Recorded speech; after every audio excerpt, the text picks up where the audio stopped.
What's up, party people? G5 Productions in the place to be. Superman first class in the mix. This right here is another DJ talk about not falling for it. Let's get it.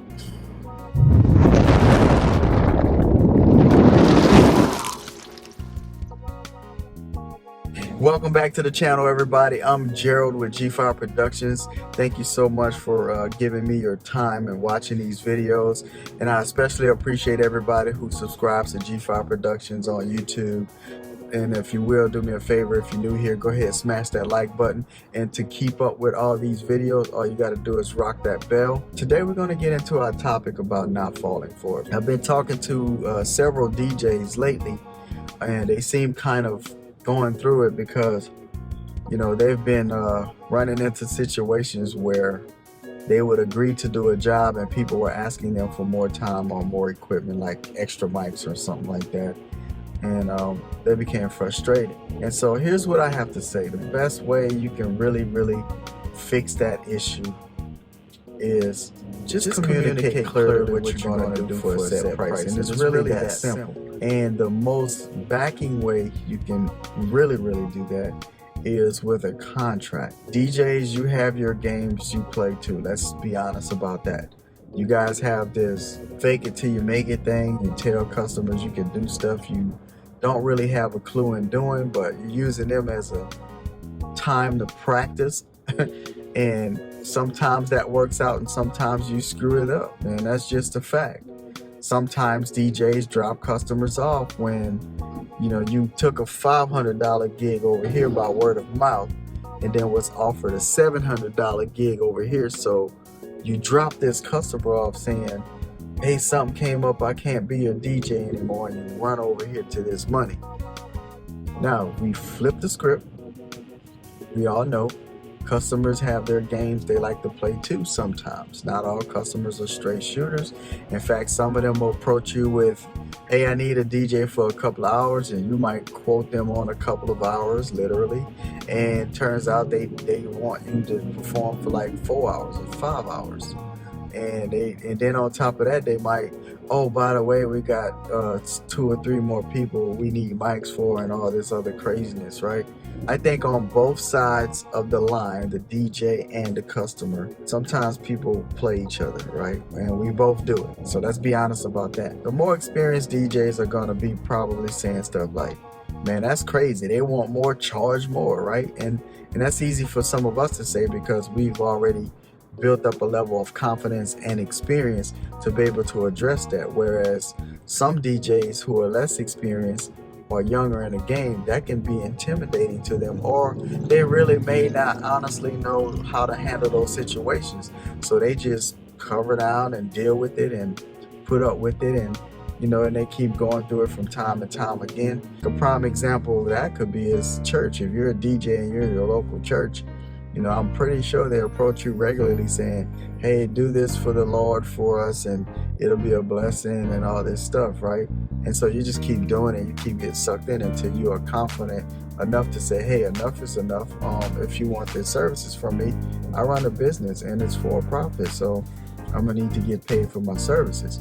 For the older guys, this video is not so much for you, but I'm talking to people who may not know how to handle customers who, you know, kind of abuse your services, your time, and your talents, and you don't know how to approach it. Now, for the customers out there, I think it's definitely unfair that DJs out there will drop you off and basically you agree by word of mouth, yes, I need a DJ. The DJ tell you they're going to be a DJ, but then something comes up. Now, sometimes life happens to all of us, right? COVID happened. We had a slew of shifting and cancellation of events because it just is what it is. But sometimes customers find a cheaper DJ than the one they initially hired by word of mouth. And they'll either ghost the DJ, like not even respond back to them to tell them that, or you get that phone call from the DJ trying to get information and you'll tell them then, oh, by the way, never mind, we just went with another DJ. Sorry, I didn't tell you. So it really works both ways from the customer and the DJ. I think, honestly, the most critical thing you can do is communicate clearly, but also put it on paper. That's right. A contract will seriously allow both you and the customer to regulate services and compensation alike. And until you understand that as a DJ and as a customer, I think they're going to continually be that issue out there where customer gets dropped off because now there's a higher paying opportunity over here, or DJ gets dropped off because there's a lower paying opportunity over here. So DJs, you guys got to understand the difference. Now I'm pretty confident. So for me, and this was built up over time. Let me just put that out there. I wasn't always like this as a DJ. I've been through that too. But I can guarantee you right now, I have not gone through that in a long time, because I'm always clear up front. If a nonprofit organization called me, for example, or a paying customer called me, I'm very much specific and clear on what I will do for you, because I know those games very well. They come out in a form of emotional play, like, hey, I'm trying to save all these young girls, and we really need somebody to provide sound for us, and this and that. They play on your emotions, and sometimes other people think that their mission is also your mission. So if you're not careful, you can get sucked right into that. How do promoters play on DJs? Sometimes there's that thing about, hey man, I'm gonna get you like this right now with the price, and when things pick up and get better, I'm gonna pay you more. And so you fall for that, right? So I think until we as DJs understand from a business perspective what we have to do and be clear about that and what we expect as far as compensation, then what you have to learn is go about what you need to go about, and with dignity and respect for yourself, but also, with dignity and respect for the customers. And having an agreement on paper squelches all of the nonsense. I can't tell you all of the stories that I've heard DJs went through, to include my own that I've shared, but I tell you what, there's a lot of frustrated DJs out there who don't know how to handle it. You don't know how to deal with club promoters, nonprofit organizations, or customers who you only deal with word of mouth. And so until you get to that place, man, you're gonna always have those frustrations. That's just real talk. So my advice to the DJ is draw up a good contract, laying out your terms and what you're going to agree to, and stick to that. And in that way, even if they don't like it, if they ask after that point, they still gotta respect the fact that what you agreed to on paper and what they're gonna pay you, because that happens too. Some of you guys still getting caught up in chasing the check, and it's not a good feeling, like you've done your job and a customer didn't pay you. So for me, it's as simple as, I'm going to provide services for you, or our company, right? My contract says G5 Productions, so not necessarily me, but we are going to provide a service on a set date for a certain time from start to finish, and this is the DJ package or equipment we're going to bring for you. It's on paper, and this is what we're going to require for payment, and when. And 2 weeks before your event, we need the full payment. Now, of course, with that payment thing, we are flexible to like city, state, local government stuff, federal government, because they have their own system and their own rules, but they're not going to shaft you, with a contract. Like they're gonna honor that.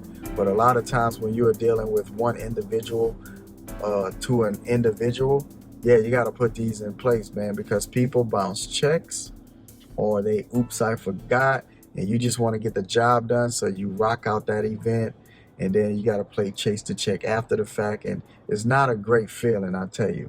What about Flipside? Things like DJs who are showing up late to events. So you guys put the customers through things too, or not communicating when you're going to be there, and then you show up late, or you don't have the right songs, or you are ill prepared to MC that event because all you saw was the money and an opportunity, and you didn't put no real preparation into that event and ruin somebody's day or their event because all you see was the money and you really didn't care about the customer. So a contract can clearly kind of keep people in check. Now here's the deal about contracts. You've got to make sure that it's written in a way that is enforceable in a court of law, because you want to protect yourself, but you also want your customer to be protected. So if you're the customer, when you sign a contract, if it's very general, it leaves open to too much interpretation, then I don't know, you can get yourself caught up in, or whatever, and DJs alike. So that's how you fix that. Other than that, I don't really have too much more to say about this topic, but I do hope that this helps the DJ community get better as a whole, and build better relationships between the DJ business owner and the customer. Taking care of customers will get you continually good business, and being on a more professional level, like doing business by contract, will definitely prepare you into another level of doing business. Because if all you do is word of mouth type stuff and give me my money at the end of the night with club promoters, I'm telling you by experience and what I know from other DJs continually to today, you will leave yourself open to a lot more disappointment than you really want to handle. Hey, we all learn. I learn today continually. I learn in this business. You have to be able to do business the right way. And one way to do that is with the contract. So that's it, everybody. Let me know what you think in the comment section below. I'm Gerald with G5 Productions, and I hope you all having a good day. Let's get it.